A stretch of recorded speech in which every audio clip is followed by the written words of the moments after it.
तो देखो तुम्हारे सेमेस्टर 1 के लिए जो इलेक्ट्रोस्टैटिक का रिवीजन सेक्शन है उसमें हम लोग स्टार्ट करते हैं। छोटा सा थ्योरेटिकल सेक्शन एक एक करके देखते जाओ।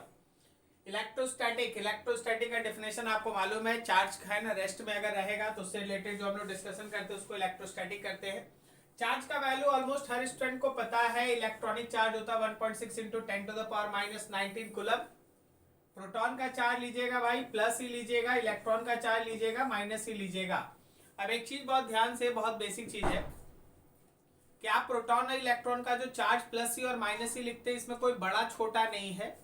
बेंजामिन फ्रैंकलिन थे जो प्रोटॉन के चार्ज को प्लस ही से रिप्रेजेंट किए और इलेक्ट्रॉन के चार्ज को माइनस ही से रिप्रेजेंट किए। ये आपके सिंपल सा नॉलेज के लिए आपको चीज बताया गया। इलेक्ट्रिक चार्ज का प्रॉपर्टी देखो, सिमिलर चार्जेस जो है वो एक दूसरे को रिपेल करता है, जबकि अपोजिट चार्ज एक दूसरे को अट्रैक्ट करता है। चार्ज दो तरह का है, एक पॉजिटिव और एक निगेटिव है। टोटल चार्ज किसी भी आइसोलेटेड सिस्टम का कंजर्व होता है। This is one of the section जहां आपको जरूर दिमाग लगाना चाहिए। कोई भी आइसोलेटेड सिस्टम का टोटल चार्ज कंजर्व होता है। जैसे मान लो हमारे पास ये कोई एक आइसोलेटेड सिस्टम है जिसमें ए एक बॉडी है और बी एक बॉडी है। अगर ए पे मौजूद चार्ज क्यू है और बी पे मौजूद चार्ज -3q है, कुछ ऐसा फिनोमिनन हुआ जिससे ए और बी आपस में चार्ज को एक्सचेंज किया। अगर ए पे मौजूद चार्ज हो गया है -q, तो कोई बता रहा बी पे चार्ज मौजूद कितना है? अगर ए पे चार्ज +q, बी पे -3q था, कुछ फेनोमेनन हुआ जिससे ए पे मौजूद चार्ज -q सर, -q, क्योंकि नेट चार्ज जो है वो -2q ही रहेगा। शुरुआत में नेट चार्ज -2q था, बाद में भी 2q रहेगा। तो अगर एक पे -q है तो दूसरे पे भी -q आएगा। तो चार्ज आइसोलेटेड सिस्टम का कंजर्व होता है। चार्ज एक क्वांटाइज्ड प्रॉपर्टी है। चार्ज क्वांटाइज्ड है, इसका मतलब ये है कि किसी भी बॉडी पे जो चार्ज होगा वो फंडामेंटल इलेक्ट्रॉनिक चार्ज का इंटीग्रल मल्टीपल होगा। अब अगर बॉडी पॉजिटिव चार्ज और निगेटिव चार्ज है तो साइन उसके हिसाब से लगा लीजिए, लेकिन हमेशा दिमाग खुला रखिए कि चार्ज किसी माइक्रोस्कोपिक बॉडी पे जो मौजूद है वो हमेशा क्वांटाइज्ड होता है। देखो, माइक्रोस्कोपिक एंड मैक्रोस्कोपिक दो वर्ड्स हम यहां जरूर आपको रिकॉल कराना चाहेंगे। माइक्रोस्कोपिक बॉडीज जो एटॉमिक स्केल पे होता है उस पे ये चार्ज का कंजर्वेशन, चार्ज का क्वांटाइजेशन प्रिंसिपल ज्यादा इफेक्टिवली काम करता है, इंटीग्रल मल्टीपल। लेकिन जो मैक्रोस्कोपिक बॉडी होता है, बड़ा बॉडी होता है, उस पर लगभग चार्ज कंटिन्यूअस वैल्यू शो करता है। Quantization theory is applicable for microscopic bodies, not for macroscopic. Macroscopic में चार्ज का आप कोई भी वैल्यू लिख सकते हैं। क्या मेरी बात समझ में आई? Yes sir. चार्ज आप ट्रांसफर करते हैं, चार्ज को आप एक बॉडी से दूसरे बॉडी पे ट्रांसफर करते हैं। चार्ज के ट्रांसफर का अगर आप मेथड देखोगे तो आप है ना उस ट्रांसफरिंग मेथड को सबसे बेस्ट एक्सप्लेन करते हैं कंडक्शन में। जब आप चार्ज एक बॉडी से दूसरे बॉडी पे ट्रांसफर करते हैं तो चार्ज हमेशा हायर पोटेंशियल से लोअर पोटेंशियल की तरफ फ्लो करता है। चार्ज हमेशा हायर पोटेंशियल से लोअर पोटेंशियल की तरफ फ्लो करता है। बोलो कब तक फ्लो करता है? चार्ज कब तक फ्लो करता है? सर, जब तक दोनों का पोटेंशियल सेम ना हो जाए। जब तक दोनों का फाइनल पोटेंशियल सेम ना हो जाए। Very good, final potential same ना हो जाए। और जब दोनों का पोटेंशियल फाइनल पोटेंशियल सेम हो जा रहा है, जिसको आप बोले पोटेंशियल बिकम सेम, तो क्या आप ये कह सकते हैं कि उस फाइनल पोटेंशियल को आप कॉमन पोटेंशियल के नाम से जानते हैं? Yes sir. ठीक है, कॉमन पोटेंशियल। अच्छा, कोई हमको ये बता सकता है कि कैपेसिटर को जब आप दो अलग अलग तरह के कैपेसिटर को कनेक्ट करते हैं तो उनका फाइनल पोटेंशियल सेम होने का मतलब क्या होता है? बोलो बोलो, कोशिश करो, सोचो सोचो। इलेक्ट्रिसिटी नहीं। कैपेसिटर के केस में जो आप दो अलग अलग तरह के कैपेसिटर को कनेक्ट कर देते हैं, चार्ज हायर पोटेंशियल से लोअर पोटेंशियल पे फ्लो कर जाता है। थोड़ी देर के बाद कैपेसिटर कॉमन पोटेंशियल को पहुंच जाता है। क्या उस कॉमन पोटेंशियल का फॉर्मूला किसी को याद है? जरूरत नहीं है यहाँ, बस हम ऐसे ही आपको बोल रहे हैं। जरूरत नहीं है यहाँ, बस हम आपको ऐसे ही बोल रहे हैं। क्या बोले?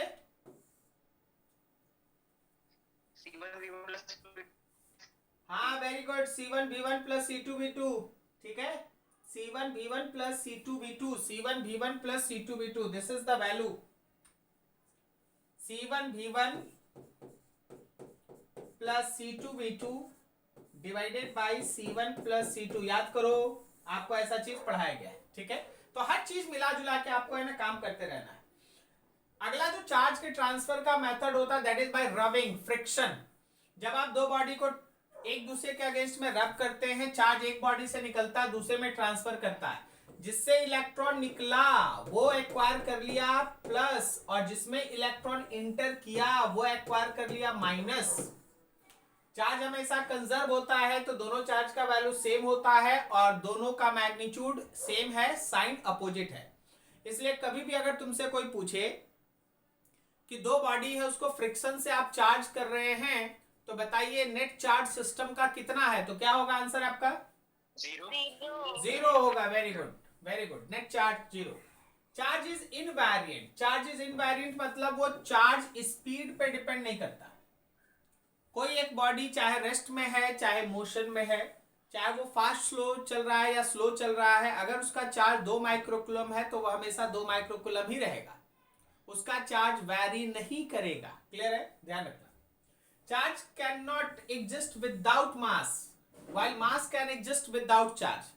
कोई भी चार्ज बिना मास के नहीं हो सकता। अरे भाई चार्ज कीजिएगा, कम से कम एक इलेक्ट्रॉन वाला तो चार्ज दीजिएगा, तो इलेक्ट्रॉन के पास भी मास है, इलेक्ट्रॉन के पास भी मास है 9.11 into 10 to the power minus 31। तो स्टेटमेंट अच्छे से समझना, charge can not exist without mass but mass can exist without charge.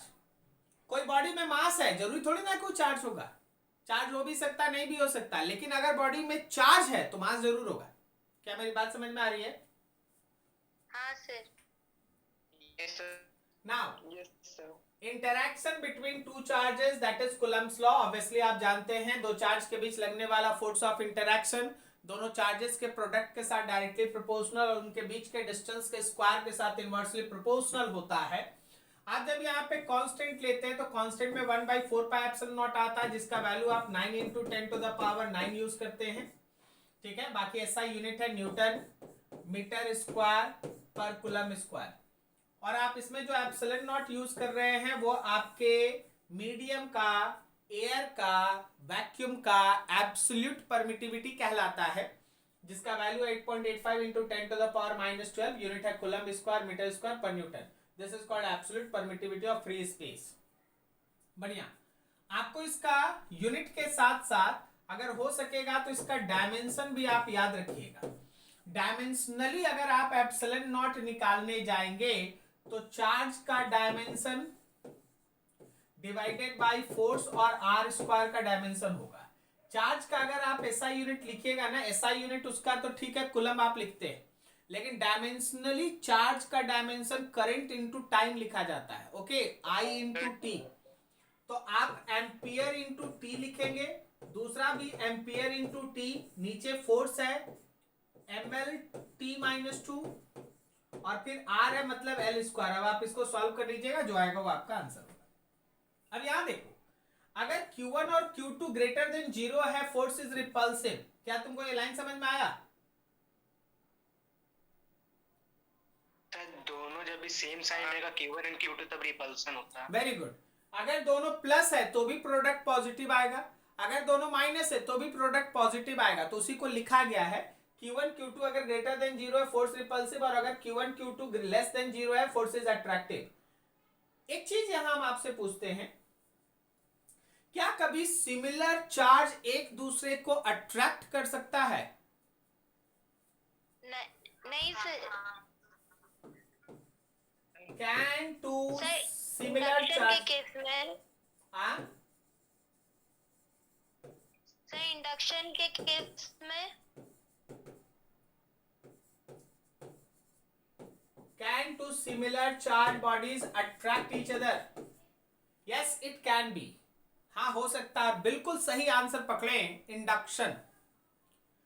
अगर एक बड़ा सा मेरे पास पॉजिटिव चार्ज बॉडी है और एक छोटा सा पॉजिटिव चार्ज बॉडी है, तो जब मेरा बड़ा वाला पॉजिटिव चार्ज छोटे वाले पॉजिटिव चार्ज के नजदीक आएगा तो बड़े वाले पॉजिटिव चार्ज की वजह से दूसरा बॉडी का निगेटिव चार्ज नजदीक में डेवलप होगा और ये बड़ा पॉजिटिव चार्ज उस निगेटिव चार्ज के कारण भले दूसरे पे net charge positive but still they can attract. तो तुम्हारे सामने है can two similar charge attract each other? Yes, it can be possible by using induction between two bodies having very large difference in magnitude of charge।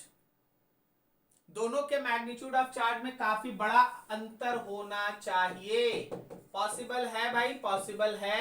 कैसे possible है? तो induction से possible है। Between two bodies having very large charge difference, large charge difference, काफी ज्यादा charge का difference. Okay, चलिए ये भी चीज आपके लिए रहा, दिमाग में रखिएगा। जो कंजर्वेटिव फोर्स है, जो हमारा कुलम का फोर्स है, वो सेंट्रल होगा और कंजर्वेटिव होगा, जानते हैं आप। बाकी सब यहाँ पे आपके सामने मौजूद है। ये जो नीचे का एक स्टेटमेंट है, अब इस स्टेटमेंट के बारे में आपको बोलना चाहेंगे कि ये तुमको ये बता रहा है कि दो चार्ज के बीच लगने वाला फोर्स किसी भी तीसरे चार्ज के मौजूद होने या नहीं होने से फर्क नहीं पड़ता। क्या आपको याद है ये प्रिंसिपल किस नाम से जाना जाता है? क्या आपको याद है ये प्रिंसिपल किस नाम से जाना जाता है? आवाज आ रही है आप लोग को मेरी? Yes, sir. तो ये था तुम्हारे पास, this is called principle of superposition. दो चार्ज के बीच, देखो जैसे हम आपको एक क्वेश्चन पूछ रहे हैं, ध्यान से आंसर दीजिएगा। Q और 2Q के बीच लगने वाला फोर्स है, Q और 2Q के बीच लगने वाला फोर्स है x मैग्नीट्यूड का। Q और 2Q के बीच लगने वाला फोर्स है x मैग्नीट्यूड का।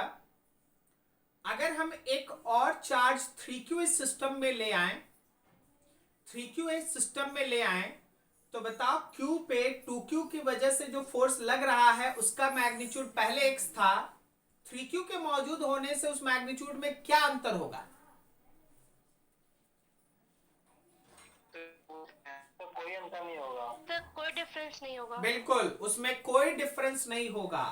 क्या Q पे लगने वाला जो नेट फोर्स है उसमें कोई डिफरेंस होगा? Yes, sir. सर, हाँ सर, दोनों के 3Q और 2Q दोनों की तरफ से लगेगा तो बिल्कुल सही। मैं जो दो फोर्सेस लग रहा है उसका रिजल्टेंट आपको लेना पड़ेगा, लेकिन Q और 2Q के बीच जो लगने वाला फोर्स था उसमें कोई अंतर नहीं होगा। यही है प्रिंसिपल ऑफ सुपरपोजिशन का फंडा। आइए आगे, थोड़ा आगे आपके पास है कुलम्स लॉ, आप जानते हैं, ठीक है। वेक्टर फॉर्म में लिखना है तो आप वेक्टर फॉर्म में इसको बहुत तरीके से लिख सकते हैं। अगर आप फोर्स लिखना चाहते हैं 1 और 2 के बीच, तो आपके पास एक कांस्टेंट हो गया Q1 Q2 हो गया, नीचे होता position vector of 1 with respect to 2 इसका क्यूब, और बगल में होता position vector of 1 with respect to Q। याद आया आपको? यस ठीक है। इसी तरह अगर आप 2 पे 1 का लिखना चाहते हैं, some constant Q1 Q2 divided by position vector of 2 with respect to 1 के मैग्नीट्यूड का Q, और साथ में position vector of 2 with respect to 1, इसको आपको यूज करना है। वेक्टर फॉर्म में लिखना है तो वेक्टर फॉर्म में ये रहा। Next is your electric field. आगे है तुम्हारे पास इलेक्ट्रिक फील्ड। अभी जरा इलेक्ट्रिक फील्ड में जाने के पहले एक क्वेश्चन का आंसर देना, जरा यहाँ पे एक क्वेश्चन का आंसर देना, ध्यान से देना, समझ के बताना। मान लो जैसे हमारे पास एक रेगुलर हेक्सागोन है, एक रेगुलर हेक्सागोन है। हेक्सागोन के हर वर्टेक्स के ऊपर एक चार्ज है Q। रेगुलर हेक्सागोन के हर वर्टेक्स के ऊपर एक चार्ज है Q, ठीक है। इसमें से 3 चार्ज पॉजिटिव है और 3 चार्ज निगेटिव है, और एग्जैक्टली इस रेगुलर हेक्सागोन के सेंटर पे Q0 रखा हुआ है। अगर रेगुलर हेक्सागोन का एज लेंथ L है तो बताओ Q0 पे लगने वाला नेट फोर्स कितना? 0 Q0 पे लगने वाला नेट फोर्स कितना?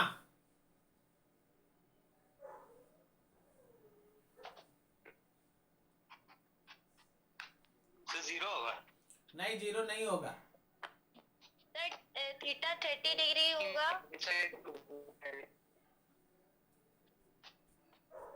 आंसर बोलो।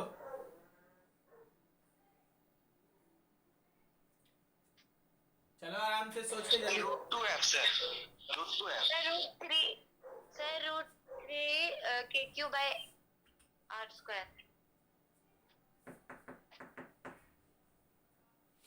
क्या बोले?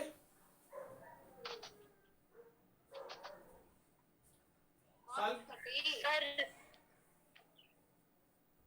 बोलिए बोलिए, सुन रहे हैं। Sir √3 KQ by R²। अच्छा चलिए देखिए, यहाँ पे देखिए जरा, ठीक है। Answer is 4KQ² by L²। यही आ रहा है।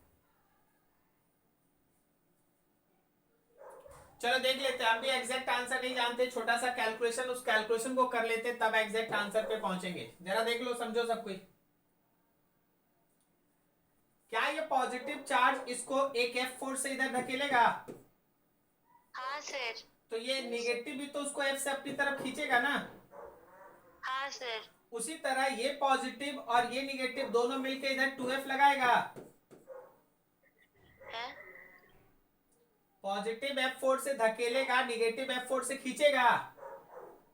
हाँ ये सर। इसी तरह ये पॉजिटिव इसको F फोर्स से धकेलेगा और ये नेगेटिव F फोर्स से खींचेगा, 2F। Yes sir. तो वेक्टरली अगर देखो, वेक्टर हम दिखा रहे हैं, ये 2F है और ये 2F है। क्या इनके बीच का एंगल 120 है? बताओ जी। Yes sir. अगर दो वेक्टर के बीच का एंगल 120 है तो क्या उसका रिजल्टेंट भी सेम मैग्नीट्यूड का होता है? हाँ यस सर। अब पहले से 2F है और वहां भी 2F पहले से लग रहा है, तो दो 2F अगर ऐड करोगे तो तुम बोल सकते हो कि नेट फोर्स 4F है। 4 टाइम्स ऑफ F कितना है? KQQ बाई डिस्टेंस का स्क्वायर। यही तो आंसर लिखे उधर। किसका सही हुआ? किसका सही हुआ? सर एंगल हम गलती से गलत ले लिए थे सर। तो गलती से गलत होता है सुभजीत, ठीक है। चलिए इलेक्ट्रिक फील्ड। इलेक्ट्रिक फील्ड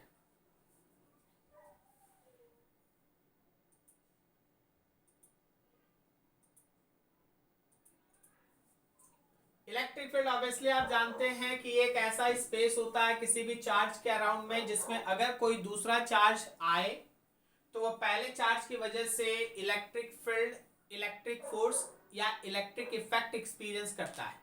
वैसे 3 डायमेंशनल स्पेस को आप इलेक्ट्रिक फील्ड कहते हैं। इलेक्ट्रिक फील्ड के स्ट्रेंथ को मेजर करने के लिए आप 3 पैरामीटर यूज करते हैं। इलेक्ट्रिक फील्ड के स्ट्रेंथ को मेजर करने के लिए आप 3 पैरामीटर यूज करते हैं। एक होता है इलेक्ट्रिक फील्ड इंटेंसिटी, एक होता है इलेक्ट्रिक पोटेंशियल और एक होता है इलेक्ट्रिक फील्ड लाइंस। सही है। इलेक्ट्रिक फील्ड इंटेंसिटी वेक्टर है, इलेक्ट्रिक पोटेंशियल स्केलर है, electric field lines graphical method है। सबसे पहला इलेक्ट्रिक फील्ड इंटेंसिटी होता क्या है?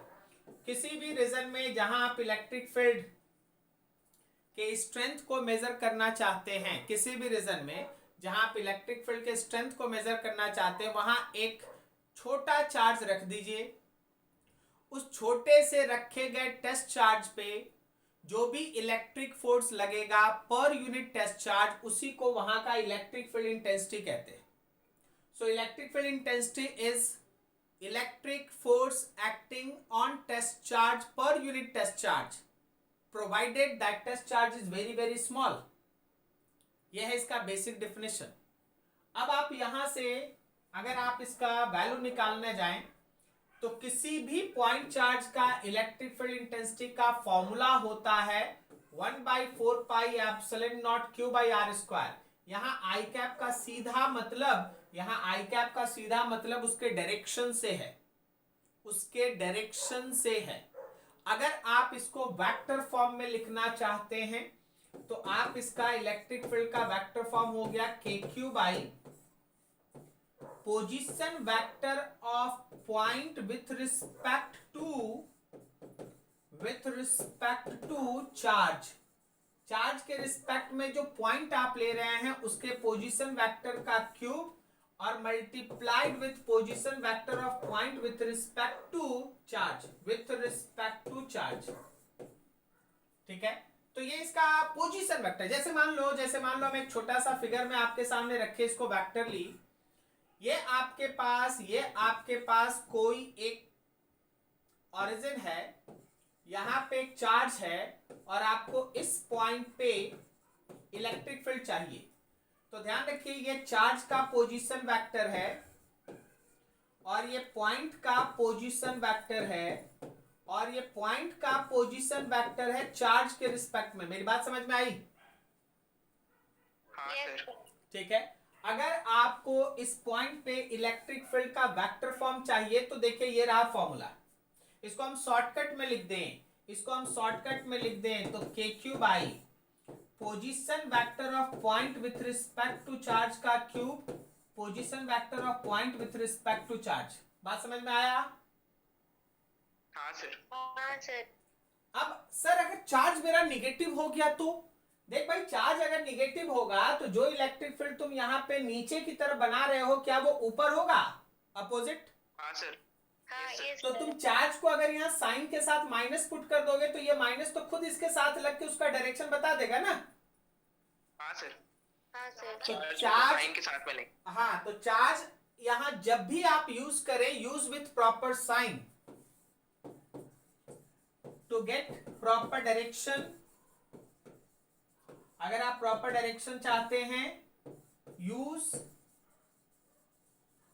चार्ज विथ साइन, आप चार्ज को साइन के साथ यूज करें। तो ये इसका वेक्टर फॉर्म है, फॉर्मूला देख लो, दिमाग में बैठा लो, आगे बढ़े। ये रहा तुम्हारे पास बहुत सारा चीज एक साथ। Direction of electric field at various point. मान लो ये हमारे पास एक चार्ज है, आपसे कोई इलेक्ट्रिक फील्ड इस पॉइंट पे पूछा, चार्ज इज पॉजिटिव, तो क्या इलेक्ट्रिक फील्ड आई कैप की तरफ होगा? Yes sir. अगर इस पॉइंट पे पूछा तो क्या इलेक्ट्रिक फील्ड जे कैप की तरफ होगा?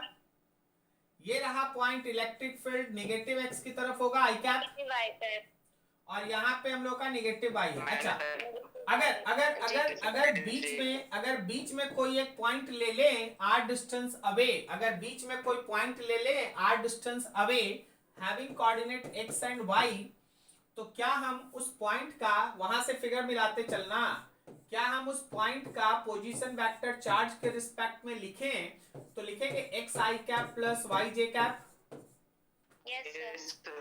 तो आप अगर इसका इलेक्ट्रिक फील्ड अगर उस पॉइंट पे लिखते हैं, then your answer will be k cube i position vector of point with respect to charge का cube y multiplied with position vector of point with respect to charge. Suppose आप इसको पूरी तरह से लिखना चाहते हैं तो आप इसको लिख सकते हैं के क्यूब आई, देखिएगा ध्यान से समझिएगा, root under x square plus y square पे power 3 multiplied with x i cap plus y j cap. I hope so समझ में आया? ठीक है। अब इस एक फिगर के अंदर बहुत सारा क्वेश्चन है, वेक्टरली इलेक्ट्रिक फील्ड कभी भी लिखना पड़ जाए पॉइंट चार्ज के लिए, गो थ्रू दिस वे।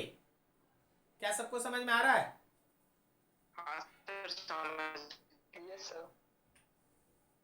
चलो जी, क्वेश्चन है, बनाना है फटाफट, देख के बताओ। इस ओ पॉइंट पे इलेक्ट्रिक फील्ड कितना? जीरो। ठीक है। अब जरा ये बताओ कि अगर एक चार्ज Q है और दूसरा चार्ज माइनस Q है तो अब क्या होगा? छोड़ो, पहले वाला रहने दो, हम दूसरा क्वेश्चन यहीं पे बना देते हैं। हाँ बोलिए। अगर मेरे पास ना, देख देख के आपको आंसर देना है। यहाँ पे है प्लस Q, यहाँ पे है माइनस Q। अब बताओ इस P पॉइंट पे नेट इलेक्ट्रिक फील्ड कितना है? एक बार में आंसर बताना है, समय नहीं है। कितना? 2k Q by R square, i cap या minus i cap? Very good. Positive का इलेक्ट्रिक फील्ड राइट की तरफ, निगेटिव का भी इलेक्ट्रिक फील्ड राइट की तरफ, सो नेट इलेक्ट्रिक फील्ड भी राइट की तरफ and answer is KQ/R² into 2 और डायरेक्शन इज आई कैप। ठीक है, चलिए यहाँ पे देखिए, यहाँ पे सोचिए, यहाँ पे तीनों की वजह से सेंटर पे नेट इलेक्ट्रिक फील्ड कितना, 0, करेक्ट है? 0 सर। 0 सर। करेक्ट है, कोई दिक्कत नहीं ना? सही। अब जरा हमको सोच के बताओ कि अगर हम एक चार्ज को x लिख दें, एक चार्ज को हम x लिख देते हैं, तो जरा वैसे सिचुएशन में अगर हम उस चार्ज को x लिख दें और हम बोले कि भाई नेट इलेक्ट्रिक फील्ड 0 होना चाहिए लेकिन वो प्लस क्यों नहीं होना चाहिए, लाइक दैट? हम बता रहे हम उस फिगर में चेंज कर दे रहे हैं, हमको वो फिगर चेंज नहीं करना है, उसको ऐसे ही रहने देना ताकि आप सीधा आंसर क्यों समझ ले। देखिए ये जितना भी फिगर आपके पास अभी बना है, सब के सिचुएशन में सेंटर पे नेट इलेक्ट्रिक फील्ड 0 होना है। कोई एक लाइन बता सकता है कि क्यों सेंटर पे नेट इलेक्ट्रिक फील्ड हर केस में 0 हो जा रहा है? सर वेक्टर वाइज सब कैंसिल आउट हो गया। वेक्टरली कैंसिल आउट हो जा रहा है। हाँ, वेक्टरली कैंसिल्ड आउट हो जा रहा है, वेक्टरली कैंसिल्ड आउट हो जा रहा है, इसलिए नेट इलेक्ट्रिक फील्ड सेंटर पे 0 हो जा रहा है। ये 5 फिगर आपके पास है, देख लीजिए, बना लीजिए दिमाग में। अब हम आपके सामने कुछ ऐसा रख रहे हैं, हम ये बोल रहे हैं कि देखिए भाई यहाँ Q है, यहाँ Q है, ठीक है? अब इन दोनों Q और एक Q यहाँ है, इसका एज लेंथ L है। अब ये जो पॉइंट आपको यहां दिखाई दे रहा है, exactly in the middle of the edge, exactly in the middle of the edge where age length is L, what is the value of electric field at this point? Sir 2f 2KQ/R²। बोलो इस point पे as के middle में net electric field कितना है? Sir 0 sir, 0 sorry 0। नहीं sir 0 नहीं होगा। एक सेकंड सर, 0 नहीं होगा। नहीं होगा तो भाई पूछ रहे हैं कितना होगा? रुकिए, आउटवर्ड होगा ना।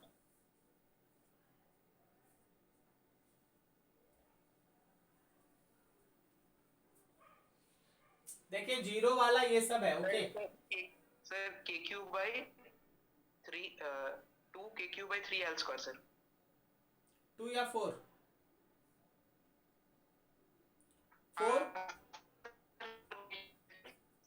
4KQ/3L², very good. 4KQ/3L²। देखो जी, इस चार्ज का इलेक्ट्रिक फील्ड और इस चार्ज का इलेक्ट्रिक फील्ड कैंसिल हो जाएगा, ओके?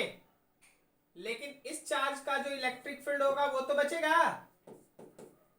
हाँ ये सर, ये दोनों कैंसिल। अब देखो, क्या ये डिस्टेंस √3L/2 होगा? हाँ ये सर।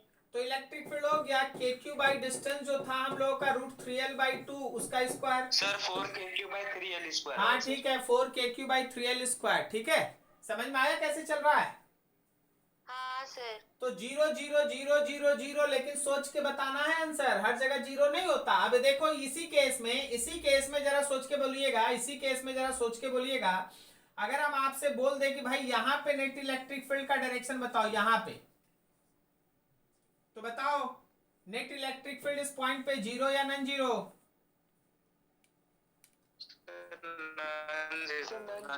नॉन 0। किस डायरेक्शन में होगा, किस डायरेक्शन में होगा, बोलो? पॉजिटिव आई कैप, राइट? पॉजिटिव आई कैप। देख, ऊपर वाला पॉजिटिव का इलेक्ट्रिक फील्ड और नीचे वाले पॉजिटिव का इलेक्ट्रिक फील्ड कैंसिल हो गया, लेकिन इस चार्ज का जो इलेक्ट्रिक फील्ड इधर होगा और इस चार्ज का जो इलेक्ट्रिक फील्ड इधर होगा, क्या उसका रिजल्टेंट राइट में बनेगा? Yes sir, yes sir. बाकी आपको डिस्टेंस निकाल के अच्छे से कैलकुलेशन कर लेना है और तब आपको इसका आंसर देना है। क्या मेरी बात समझ में आ रही है? Yes sir. Now you have electric lines of force. Already आप इसका कैरेक्टर को जानते हैं, ये एक हाइपोथेटिकल कॉन्सेप्ट है, ठीक है? फैराडे सबसे पहले इसको है ना दिए थे, इमेजिनरी लाइंस है जिसको हम लोग है ना स्ट्रेट लाइन में बनाते हैं, लेकिन इसका स्ट्रेट लाइन तभी तक चलता है जब तक चार्ज आइसोलेटेड हो। This is purely imaginary concept for representation of any electric field region. Hypothetical concept. अब इसको ड्रॉ कैसे करते हैं? ये हमेशा पॉजिटिव चार्ज से ओरिजिनेट करता है, निगेटिव चार्ज पे टर्मिनेट करता है। क्या ये वर्ड हमेशा अभी भी लगना चाहिए?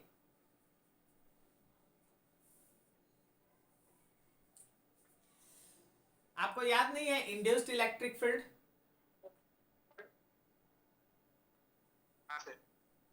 तो इलेक्ट्रिक फील्ड लाइंस हमेशा पॉजिटिव चार्ज से निकलता है, निगेटिव चार्ज पे टर्मिनेट करता है। ये हमेशा स्ट्रेट लाइन होता है अगर चार्जेस आइसोलेटेड हो, अकेला चार्ज हो। लेकिन अगर हमारे पास चार्ज का कोई सिस्टम है, चार्ज का सिस्टम कहने का मतलब डायपोल है या दो चार्ज, दो से अधिक चार्जेस का सिस्टम है, तो उस केस में इलेक्ट्रिक लाइंस ऑफ फोर्स जो वो कर्व होता है। दो इलेक्ट्रिक फील्ड लाइंस कभी भी एक दूसरे को इंटरसेक्ट नहीं करता।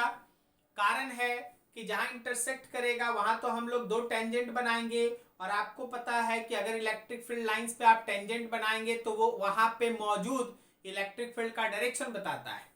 तो two electric field lines never intersect each other. और आप क्या पढ़े? आप ये पढ़े हैं कि अगर number of electric field lines कहीं ज्यादा डेंस है, dense number of field lines per unit area, number of field lines का डेंसिटी ज्यादा है, तो वहां का इलेक्ट्रिक फील्ड स्ट्रांग है या वीक? स्ट्रांग है। तो बहुत बार ऐसा होता है कि हम लोग per unit area number of field lines देख लेते हैं। जहां नंबर ऑफ फील्ड लाइंस ज्यादा होगा वहां इलेक्ट्रिक फील्ड ज्यादा है, जहां नंबर ऑफ फील्ड लाइंस कम होगा वहां इलेक्ट्रिक फील्ड कम है। तो ये सारे कैरेक्टर हैं जो आपको इलेक्ट्रिक फील्ड लाइंस में है ना, आपको याद रखना चाहिए। अब यहाँ पे देखते चलिए कि अगर हमारे पास आइसोलेटेड पॉइंट चार्ज है पॉजिटिव, तो इलेक्ट्रिक फील्ड लाइंस बाहर निकलता हुआ आपको दिखाई देगा। अगर आइसोलेटेड पॉइंट चार्ज है नेगेटिव, तो वही इलेक्ट्रिक फील्ड लाइंस अंदर आता हुआ दिखाई देगा। अगर आपके पास इलेक्ट्रिक डायपोल है तो इलेक्ट्रिक फील्ड लाइंस प्लस से निकलेगा, माइनस की तरफ आता हुआ दिखाई देगा। और डायपोल के केस में जितना number of field lines negative से जुड़ा हुआ दिखेगा, उतना ही number of field lines positive से भी जुड़ा हुआ दिखेगा। अब अगर आपके पास दोनों आइडेंटिकल चार्ज है, मान लो दोनों प्लस है, तो दोनों से फील्ड लाइंस निकलेगा, लेकिन एक दूसरे को इंटरसेक्ट नहीं करेगा, कुछ इस तरह से अपने आप को मॉड्यूलेट कर लेगा। ठीक है, ये सब बहुत सिंपल बातें हैं जो आपके दिमाग में रहनी चाहिए। अभी आपके पास और भी लिखा हुआ है कि देखो भाई, जब भी हम लोग इलेक्ट्रिक फील्ड लाइंस का वैल्यू लेके चलते हैं, हमेशा ध्यान रखना ये आपके पास 3-4 कैरेक्टर बना हुआ है। क्या ये जो हमारे पास रिमार्क है, क्या ये नंबर ऑफ फील्ड लाइंस को रिप्रेजेंट करने का सही तरीका है? No sir. No sir. क्या ये फील्ड लाइंस हो सकता है? No sir. नहीं सर। अच्छा, पता है ये दोनों चीज दिखा के उसको नो कर दिया है, पता चला? हम एक चीज पूछते हैं, क्या ये केवल गोल वाला जो तुमको दिखाई दे रहा है, क्या ये किसी तरह के इलेक्ट्रिक फील्ड में पॉसिबल है? नहीं सर। पॉसिबल है अगर वो इंड्यूस्ड इलेक्ट्रिक फील्ड हुआ तो। इंड्यूस्ड इलेक्ट्रिक फील्ड तो ऐसे ही लूप बनाता है ना।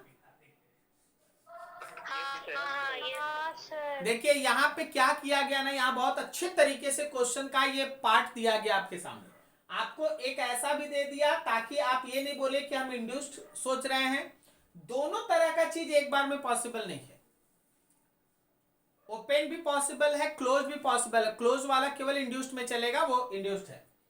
कट नहीं सकता इसलिए पॉसिबल नहीं है, लेकिन इस तरह से हो सकता है क्या इलेक्ट्रिक फील्ड लाइंस? हाँ सर, हो सकता है। हाँ ये सर, इस तरह हो सकता है। चलो, तो ये था तुम्हारे इलेक्ट्रिक फील्ड लाइंस के साथ कुछ सिचुएशन, वो आपके सामने है। अभी हम आपसे एक दो चीज पूछते हैं, जरा गौर से देखिएगा, समझिएगा। यहां पे है एक चार्ज Q1, इतना फील्ड लाइंस इससे निकला, और यहां पे एक चार्ज है Q2, उससे इतना फील्ड लाइंस निकला।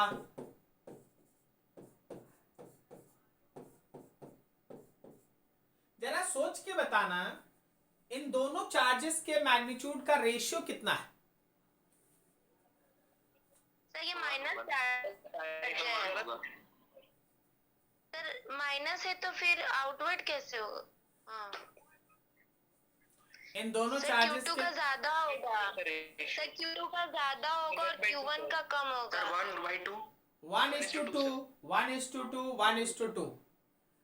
हमेशा ध्यान रखिएगा चार्जेस का जो मैग्नीट्यूड है वो उससे associated number of field lines के साथ डायरेक्टली प्रोपोर्शनल होता है। यहाँ पे केवल 4 फील्ड लाइन है जबकि यहाँ पे 8 है। इसका मतलब Q2 का जो मैग्नीट्यूड है वो Q1 के मैग्नीट्यूड का दुगना है। तो अगर आपको इनसे रेशियो या उससे रिलेटेड कोई भी कॉन्सेप्ट पूछा जाए then you have to think in this way. Okay, समझ में आ रहा है? हाँ सर। ठीक यस सर। एक और चीज हम ये बताना चाहेंगे कि हमेशा ध्यान रखना कि इलेक्ट्रिक फील्ड लाइंस का डायरेक्शन हमेशा हायर से लोअर पोटेंशियल होता है। ओके, हायर पोटेंशियल से लोअर पोटेंशियल की तरफ होता है इलेक्ट्रिक फील्ड लाइंस। क्लियर है? कोई दिक्कत नहीं ना?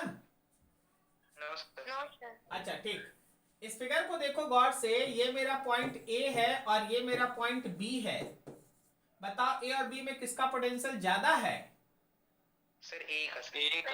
ए का पोटेंशियल ज्यादा है, बी का कम है। ओके, अच्छा अगर हम इलेक्ट्रॉन को छोड़ देंगे तो वो ए से बी की तरफ मूव करेगा या बी से ए की तरफ मूव करेगा?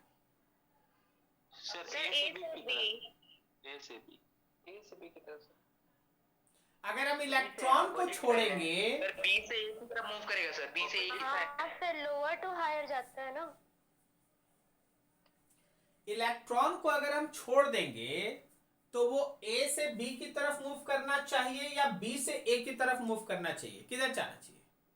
सर बी से ए सर। बी से ए। हाँ देखो, बी से ए भी ज्यादा अच्छा रहता। क्या ना कि हम थोड़ा हड़बड़ी में है ना, बी को यहाँ नहीं बनाते, हम बी को थोड़ा इधर बना दे तो that is much better comparison to this figure.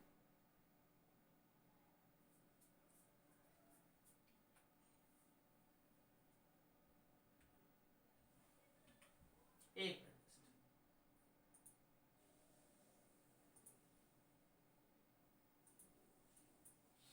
हाँ, यहाँ पे देखो हम लोग है ना बी को यहां बनाते हैं ताकि आप एकदम सीधा सीधा सोच सके।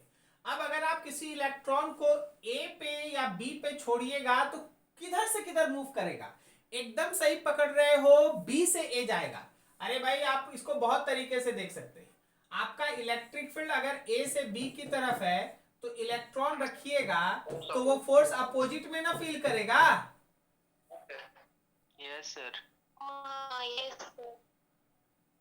तो थोड़ा सोच सोच के आंसर दिया जाता है अकॉर्डिंग टू सिचुएशन। अब मान लीजिए यहाँ पे मेरे पास दो पॉइंट है, एक पॉइंट है एस और एक पॉइंट है आर। बताओ किस पॉइंट का पोटेंशियल ज्यादा है? Sir S point. R point पे से पोटेंशियल ज्यादा है। आर पॉइंट का पोटेंशियल ज्यादा है एस से, बिकॉज इलेक्ट्रिक फील्ड लाइंस हमेशा हायर से लोअर की तरफ होता है। किधर किधर? हायर से लोअर पोटेंशियल की तरफ होता है। अब मान लो जैसे हम पैरेलल प्लेट कैपेसिटर बना दे, दो प्लेट बना दें, ये प्लस रहा ये माइनस रहा, इलेक्ट्रिक फील्ड लाइंस लेफ्ट से राइट की तरफ। बोलो ए और बी प्लेट में किसका पोटेंशियल ज्यादा है? ए का ज्यादा है। ए का ज्यादा है, बी का कम है। क्या मेरी बात समझ में आई? कितना सिंपल सा लॉजिक है जिसपे बहुत सारा काम हो रहा है।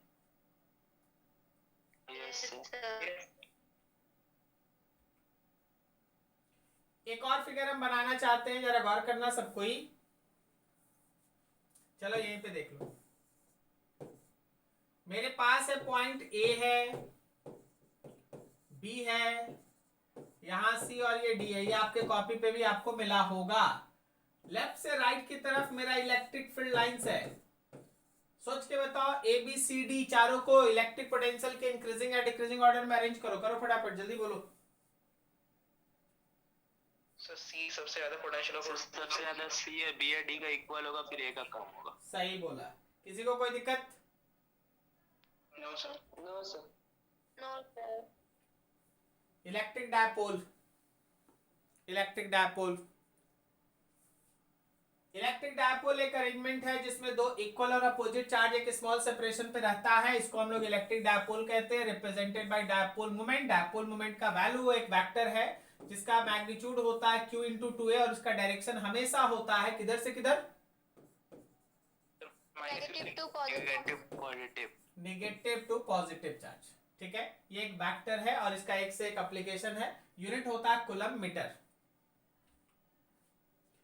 आइए यहां पर किसी भी डायपोल का नेट चार्ज कितना होता है? Sir zero sir. Zero. Sir zero. किसी भी डायपोल का नेट चार्ज जीरो होता है, सही है। लेकिन डायपोल के चारों तरफ इंफिनिटी को छोड़ दो तो एक भी सिंगल पॉइंट ऐसा नहीं मिलेगा जहां उसका इलेक्ट्रिक फील्ड जीरो होता है।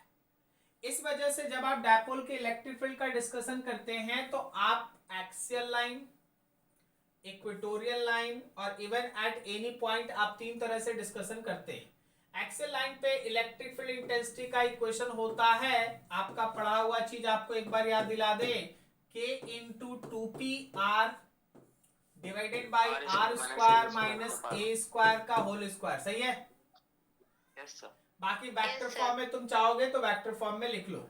इसी तरह अगर ये शॉर्ट डायपोल में तुम कन्वर्ट करते हो तो k into 2p 2p by r cube divided by R cube, तो ये शॉर्ट डायपोल के लिए है। हमेशा ध्यान रखिएगा एक्सियल लाइन के ऊपर जो इलेक्ट्रिक फील्ड होता है डायपोल का, उसका डायरेक्शन और डायपोल मोमेंट का डायरेक्शन सेम होता है या अपोजिट? सेम। सेम होता है। सेम। मतलब अगर निगेटिव से पॉजिटिव मेरा डायपोल मोमेंट है तो एक्सियल लाइन का इलेक्ट्रिक फील्ड इसी डायरेक्शन में होगा जिस डायरेक्शन में P है।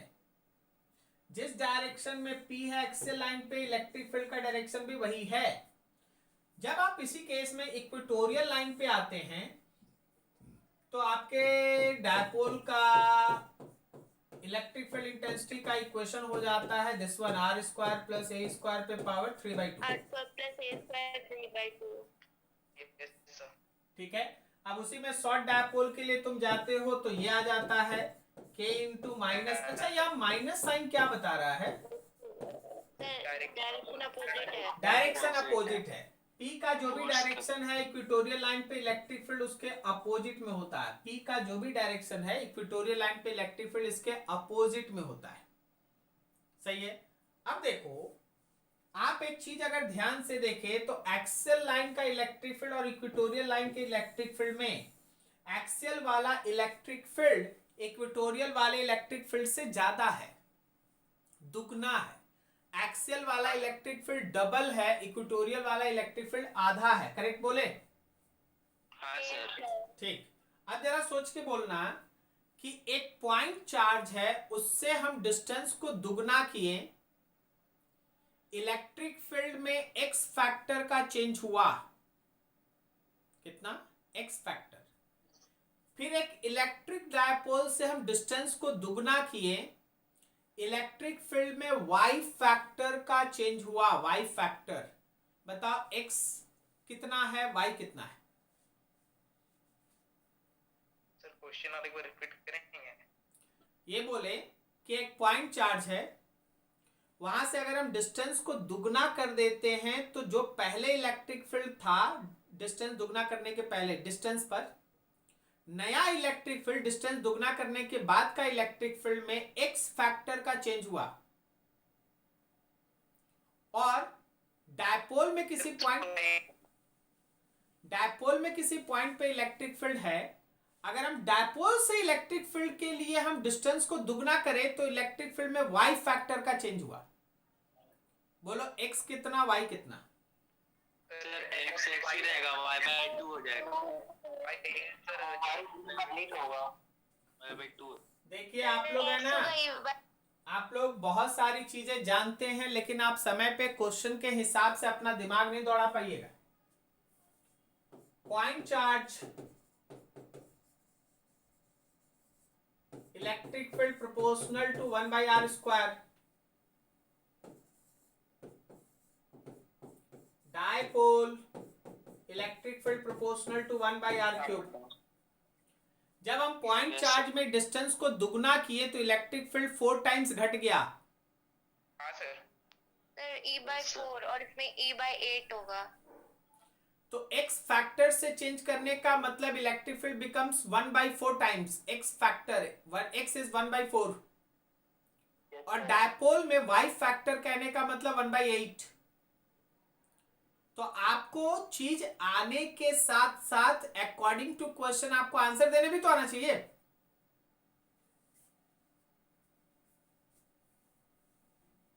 अच्छा जरा ये बता दो कोई भाई, क्वाड्रोपोल्स sir 1/16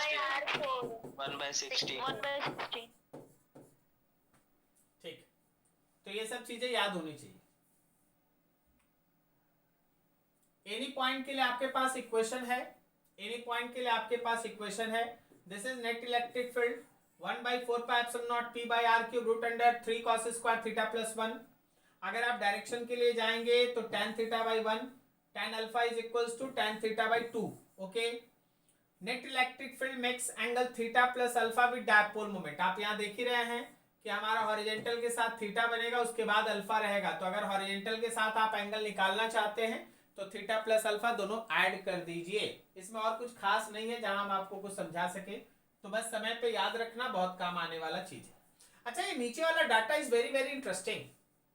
can you remember that कि आपको एक चीज, एक क्वेश्चन बहुत धड़ल्ले से कराया गया था कि भाई डायपोल में एक पॉइंट निकालिए जहां नेट इलेक्ट्रिक फील्ड जो है वो डायपोल के एक्सियल लाइन पे 90 बन जाए। Yes sir. हाँ सर।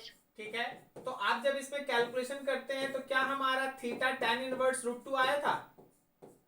Yes sir. तो आप उसको याद रखिएगा आपके सामने। ठीक है, हाँ अब एक एक करके देखते जाओ। डायपोल यूनिफॉर्म इलेक्ट्रिक फील्ड में टॉर्क, और कब हमारे पास टॉर्क लगेगा, कब फोर्स लगेगा, ये सब। अच्छा, यूनिफॉर्म फील्ड में अगर किसी डायपोल को रख दोगे तो उस पर कभी फोर्स लगेगा? No sir, net force always net force हमेशा 0 होगा। टॉर्क लग भी सकता है, नहीं भी लग सकता है, that depends on orientation. Because अगर आपको याद होगा तो डायपोल पे लगने वाले टॉर्क का इक्वेशन था Pe sin थीटा, करेक्ट ना? Yes sir. Yes sir. Dipole का पोटेंशियल एनर्जी का इक्वेशन था -Pe cos theta. Yes sir. और डायपोल को अगर आप थीटा एंगल से रोटेट कराते हैं तो क्या वर्क का इक्वेशन था Pe cos theta 1 minus cos theta 2। तो ये सब चीज आपको ऐसे ही है। अच्छा, डायपोल को अगर हम SHM करा दें तो टाइम पीरियड का इक्वेशन याद है? Yes sir. Yes sir, under 2 pi I by P, sorry. I/P, where I stands for Inertia, the moment of inertia. Moment of inertia. तो डायपोल में छोटा छोटा इक्वेशंस। अब देखो, तुम पहला वाला फिगर देखो, पहले वाले फिगर में P और E पैरेलल है, नेट फोर्स 0 होगा, नेट टॉर्क 0 होगा। दूसरे में P और -E मतलब एंटी पैरेलल है, फिर भी फोर्स 0 होगा, टॉर्क 0 होगा, क्योंकि थीटा 0 भाई।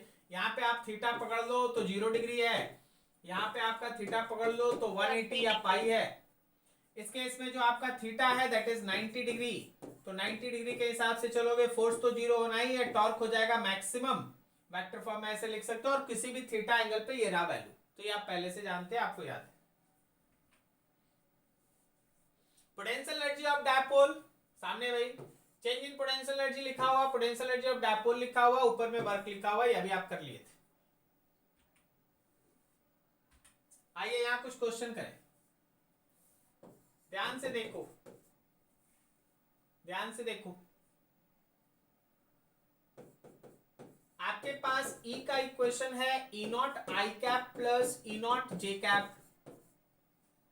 ठीक है, -q चार्ज रखा है, -q चार्ज रखा है -a00 पे, एंड +q चार्ज रखा है +a00 पे। Find torque, potential energy, work if dipole rotated by pi. चलो तीनों क्वेश्चन का आंसर दो फटाफट।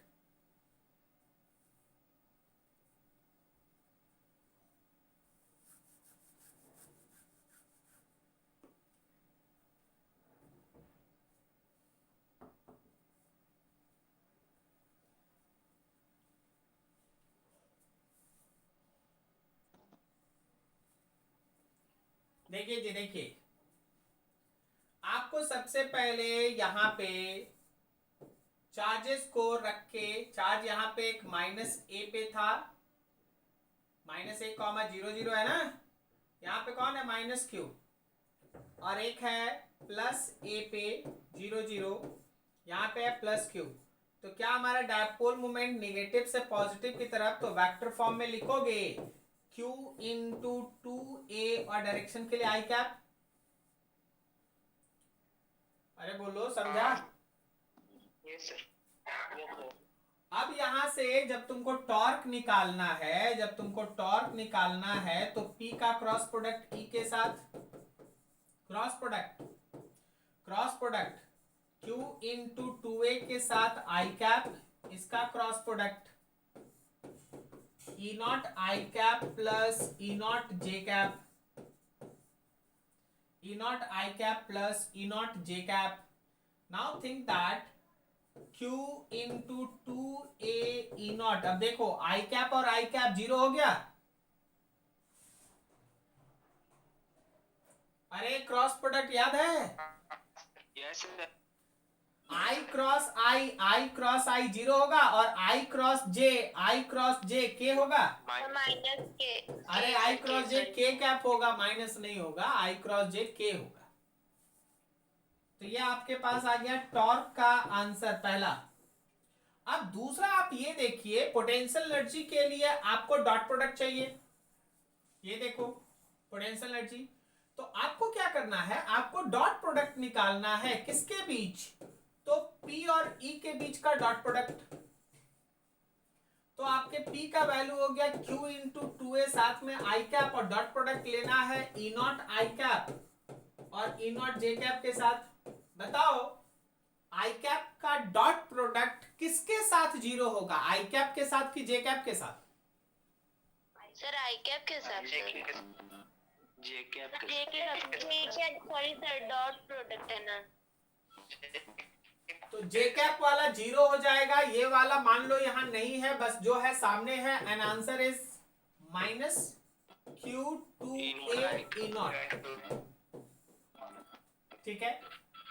अब ये सोचो कि शुरुआत में कितना एंगल था, बाद में कितना एंगल है। शुरुआत में जो भी एंगल था, अगर हम उसको पाई से घुमा देंगे तो नया एंगल पाई प्लस थीटा हो जाएगा। Yes sir. अच्छा, इस फिगर के हिसाब से ये जो तुम्हारे पास इलेक्ट्रिक फील्ड है और ये जो डायपोल है, क्या मेरा इलेक्ट्रिक फील्ड इससे 45 डिग्री बना रहा है शुरुआत में? Yes sir. तो वर्क निकालने का तरीका क्या है? वर्क निकालने का तरीका है PE, E मतलब E का मैग्नीट्यूड, ओके, E मतलब E का मैग्नीट्यूड। आप मान लीजिए हम यहां लिख देते हैं, उस क्वेश्चन का यहां लिख देते हैं। अगर आप वर्क लिखिएगा तो PE cos theta initial π/4 minus cos theta final pi plus π/4। Is this clear? अरे बोलो बोलो, बताओ जरा, सब कोई सोच के E के जगह कितना लिखोगे? Sir 2 E not. √2। हाँ सर, √2 क्या है कि मैग्नीट्यूड लेना है ना उसका। हाँ, √2 E नॉट वैल्यू पुट करके अपना सॉल्व कर दो, जो है वही answer. Is this clear? Yes sir. तो भाई थोड़ा तैयारी कीजिए ठीक से, आप लोग का एग्जामिनेशन आ रहा है और आपका इलेक्ट्रिक फ्लक्स आ गया। जानते हो इलेक्ट्रिक फ्लक्स के बारे में? Number of electric field lines, number of electric field line जो किसी भी एरिया को क्रॉस करता है, उसको हम लोग है ना परपेंडिकुलर डायरेक्शन में, उसको हम लोग इलेक्ट्रिक फ्लक्स कहते हैं। इसको आप मेजर करते हैं as a dot product between electric field and area vector, और अगर वेरिएबल रहा इलेक्ट्रिक फील्ड तो इंटीग्रेशन आप करते हैं E डॉट dA के बीच। अगर इलेक्ट्रिक फील्ड और एरिया वेक्टर पैरेलल है तो फ्लक्स लिखिएगा EA, अगर ऐसे परपेंडिकुलर है तो फ्लक्स 0 होगा, और अगर थीटा एंगल पे है तो EA cos थीटा होगा। ठीक है। अगर हमारे पास इलेक्ट्रिक फील्ड और एरिया वेक्टर एक तरफ है तो फ्लक्स है EA, अपोजिट में है -EA, परपेंडिकुलर है 0 और थीटा एंगल पे है तो EA cos थीटा। ठीक है, तो ये तुम्हारे पास फ्लक्स का एक सिंपल सा वैल्यू आ गया। नाउ थिंक दैट, आपको ऐसे समझना है कि भाई देखो इस तरीके से इलेक्ट्रिक फील्ड यहां से गुजर रहा है, ये एक एरिया है, इससे रिलेटेड फ्लक्स लिखना है। तो ये जो एरिया आपको दिखाई दे रहा है, इस एरिया का वैल्यू पुट कर दीजिए, इस एरिया का वैल्यू पुट कर दीजिए, आपके पास फ्लक्स हो गया E into pi R square, E into pi R square, this is the flux. अब यहाँ आ जाओ, यहाँ आ जाओ, आपका इलेक्ट्रिक फील्ड ये है और इस तरह से एक हेमिस्फेयर रख दिया गया। हेमिस्फेयर में जरा यहाँ पे आप लोग गौर कीजिएगा, बेस से रिलेटेड फ्लक्स कितना, तो बेस का एरिया वेक्टर और इलेक्ट्रिक फील्ड 90 है, तो बेस का फ्लक्स 0 है। कर्व सरफेस, कर्व सरफेस का नेट फ्लक्स कितना, तो देखो यार जितना फ्लक्स कर्व सरफेस में, एक मान लीजिए कर्व है, इधर से जितना फ्लक्स इंटर कर रहा है दूसरे साइड से उतना ही फ्लक्स बाहर आ रहा है, करेक्ट है? कर्व जितना इंटर कर रहा है दूसरे से बाहर आ रहा है, तो कर्व से रिलेटेड नेट फ्लक्स 0 होगा? नहीं सर, जितना फ्लक्स इंटर कर रहा है उतना ही बाहर आ रहा है। देखिए ना यहाँ, यहाँ देखिए, यस सर 0 होगा। रुकिए ना, हम आपको समझा दे थोड़ा। देखिए ये कर्व है कटोरा जैसा, इधर से जितना फील्ड लाइंस इंटर करा, क्या वही फील्ड लाइन दूसरे तरफ से बाहर आ गया? Yes sir. तो कर्व से रिलेटेड अगर हम फ्लक्स केवल कर्व सरफेस का बोलेंगे तो 0 होगा। लेकिन अगर हम बोल देंगे, अगर हम तुम्हारे सामने बोल देंगे कि भाई देखो ऐसे रख दिए ऐसे, अब बोलो तो कर्व सरफेस से क्या रिलेटेड नेट फ्लक्स का वैल्यू 0 होगा? नॉन जीरो आएगा सर। नहीं, नॉन नहीं जीरो सर, होगा, क्योंकि सारा बाहर आ रहा है, सारा बाहर आ रहा है। लेकिन एक चीज ध्यान रखना, एरिया कौन लेगा? क्या कर्व सरफेस का जो एरिया है, हेमिस्फेयर का एरिया होता है ना, हेमिस्फेयर का सरफेस एरिया होता है 2 पाई आर स्क्वायर, ओके? तो आप बताइए कि आप ये कर्व सरफेस का एरिया 2 पाई आर स्क्वायर लेंगे कि बेस का एरिया पाई आर स्क्वायर लीजिएगा? बेस का लेंगे, बेस का लेंगे, क्योंकि वो एरिया के साथ इलेक्ट्रिक फील्ड 90 या परपेंडिकुलर होता है, आप ये नहीं लेंगे। क्या मेरी बात समझ में आई? तो आपको ध्यान रखना है कि आपको फ्लक्स के अंदर कौन सा एरिया लेके आगे कैलकुलेशन करना है। Now you have Gauss's theorem. बताओ जी गॉसेस थ्योरम बाय स्टेटमेंट बोलो, बोलो बोलो, स्टेटमेंट बोलो। किसी भी क्लोज सरफेस में जितना भी नेट चार्ज होगा, electric flux surface is 1 by epsilon naught times रहता है net charge by that surface. सब मिलजुल के बोलेगा, 70 नंबर भी बांट लेना। सर सब बोल रहा है तो क्या चलो ठीक है, बोलो जी Subhajit. So the net flux associated to any closed body is the is 1 by epsilon naught times of q enclosed with that bodies.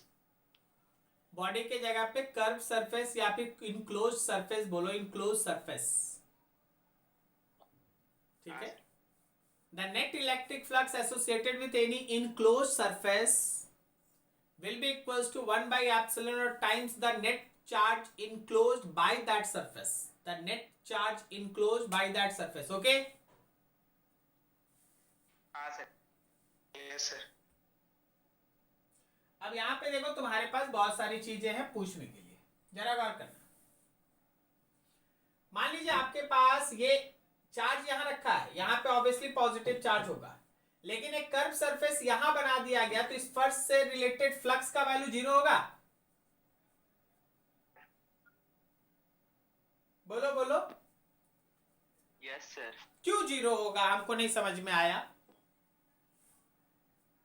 Close surface. वहाँ चार्ज नहीं है। बिल्कुल सही बोले, वहां चार्ज नहीं है, वहां चार्ज नहीं है, और जितना फील्ड लाइंस कहीं से इंटर कर रहा दूसरे तरफ से उतना ही बाहर भी आएगा। यहाँ पे एक चार्ज Q1 है, यहाँ पे एक चार्ज Q2 है, यहाँ पे एक चार्ज Q3 है। एक क्लोज सरफेस ये है, एक क्लोज सरफेस ये है और एक क्लोज सरफेस ये है।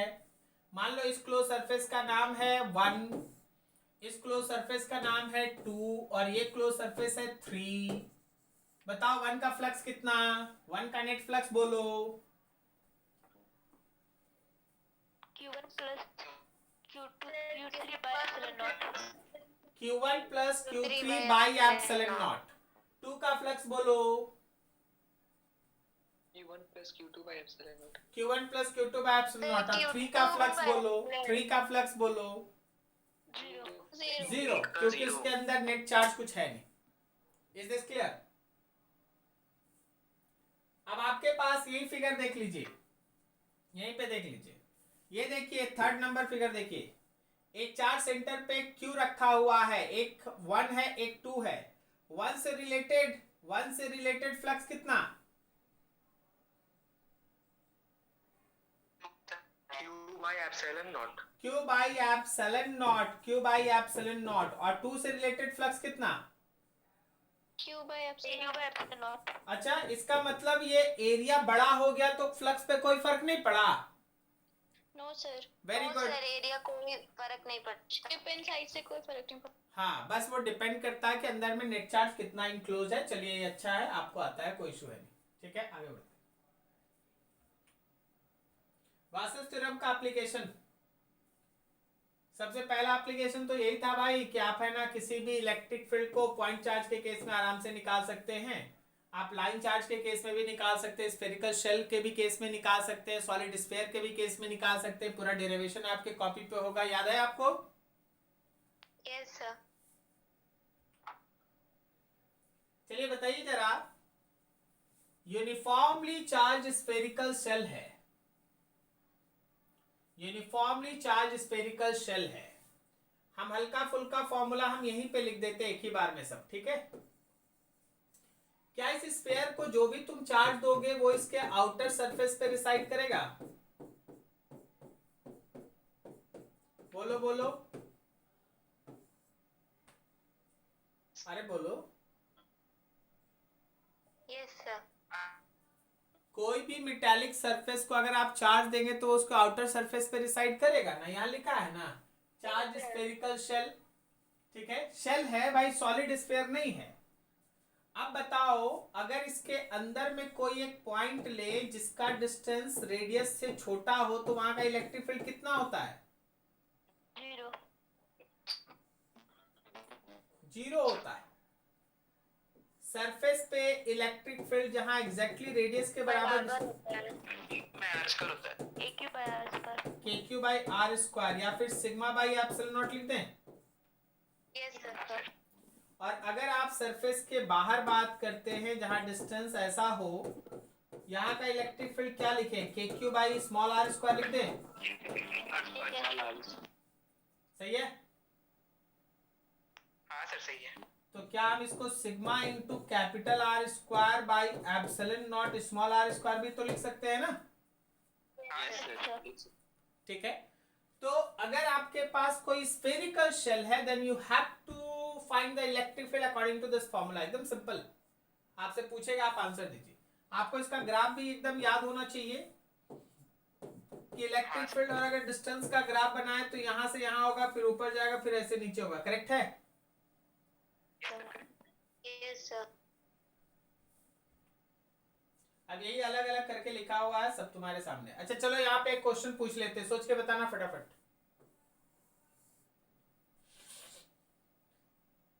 यहाँ पे है -Q चार्ज, यहाँ पे है +Q चार्ज। इसका रेडियस r है, इसका रेडियस 2r है और आपके पास एक पॉइंट है P जो 3r डिस्टेंस पे है। बताइए इस पॉइंट P पे नेट इलेक्ट्रिक फील्ड।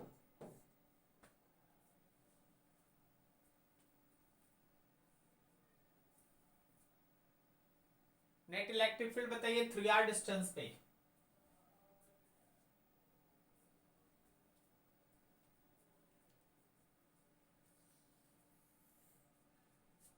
बोलो बोलो। सर जीरो सर जीरो सही है, बिल्कुल 0। ठीक है, सबका 0 आया। हाँ सर जीरो सर।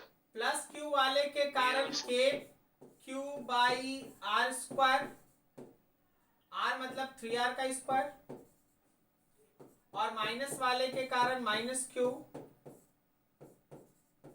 3r का स्क्वायर, दोनों कैंसिल। क्या बोलते हो, सही है?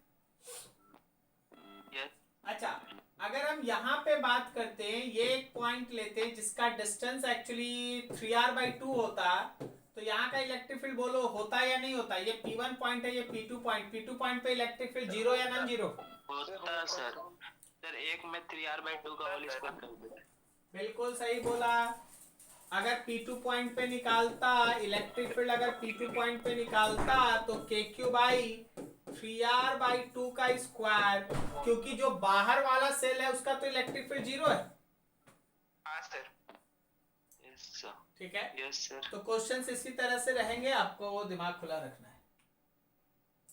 आपके पास है अगला, जिसमें हम लोग है ना कोई सॉलिड नॉन कंडक्टिंग स्फीयर लिए हैं जिसमें चार्ज अंदर तक भरा हुआ है। चार्ज अंदर तक भरा हुआ है, हम आपके सामने यहीं पे सारा फॉर्मूला एक साथ कर देते हैं। सेंटर से यहां तक ये इसका रेडियस रहा, और इसके अंदर चार्ज यूनिफॉर्मली ऐसे डिस्ट्रीब्यूटेड है, यूनिफॉर्मली ऐसे डिस्ट्रीब्यूटेड है। अब अगर आपका पॉइंट बाहर लाई करता है, जिसमें सेंटर से ऐसे बाहर है, तो यहाँ का इलेक्ट्रिक फील्ड होगा KQ/r², या फिर तुम लिख सकते हो sigma into r/3 okay sir? हाँ, सर ये तो अंदर में होता है ना सर, r/3 अच्छा अंदर में ना, अच्छा रहने तो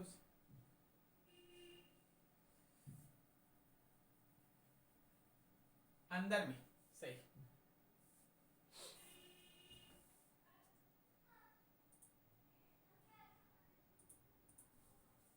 चलो KQ/r², अगर आप सरफेस पे आ गए जहां स्मॉल r और कैपिटल R बराबर होता है, electric field is equals to बोलो कैपिटल R², KQ/R²। और अगर आप अंदर में कोई एक पॉइंट चुन लिए जहां small r is less than capital R, कैसे 0? ये सॉलिड स्फीयर है जी। Small r by capital R, then electric field will be equals to बोलो, एक तो तुम ये लिख सकते हो sigma into vector r/3 rho rho rho rho into vector r/3, और दूसरा क्या इक्वेशन है यार?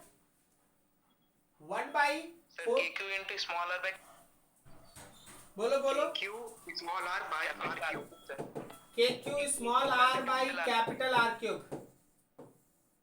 ठीक है, ये भी आप इनसाइड में फॉर्मूला लगा सकते हैं।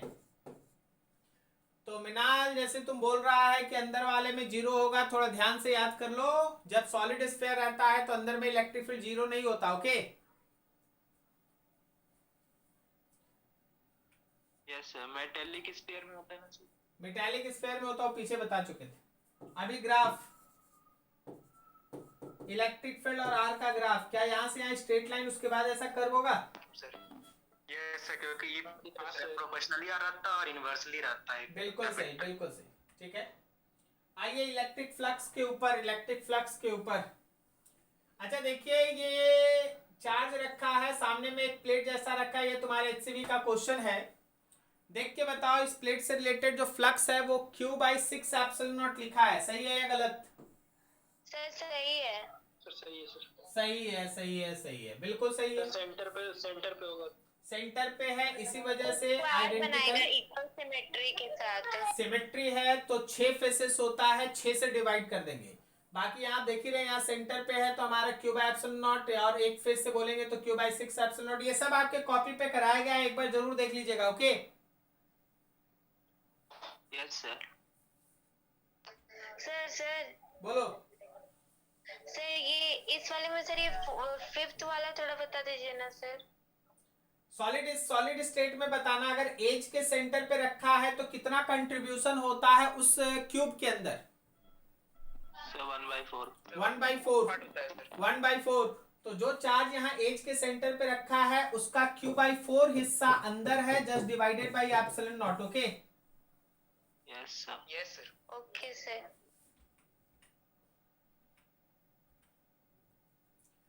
देखो एक एक इलेक्ट्रिक फील्ड का यहाँ सीधा सीधा फॉर्मूला है।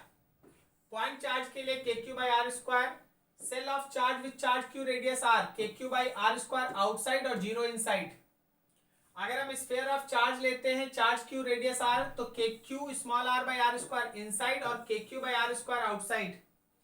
Infinite line of charge linear charge density lambda, formula बोलो क्या याद है? 2K λ/R,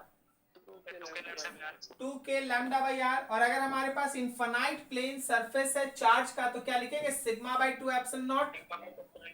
yes sir. और अगर इनफाइनाइट कंडक्टिंग सीट है तो क्या ये σ/एप्सिलॉन नॉट होगा? पढ़ रखे हम लोग पहले से, सो बी केयरफुल। ओके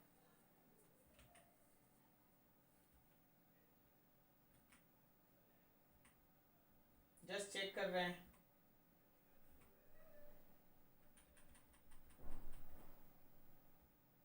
हम लोग ये इलेक्ट्रिक पोटेंशियल आज कर लेते हैं, ठीक है? Electric potential, it is the work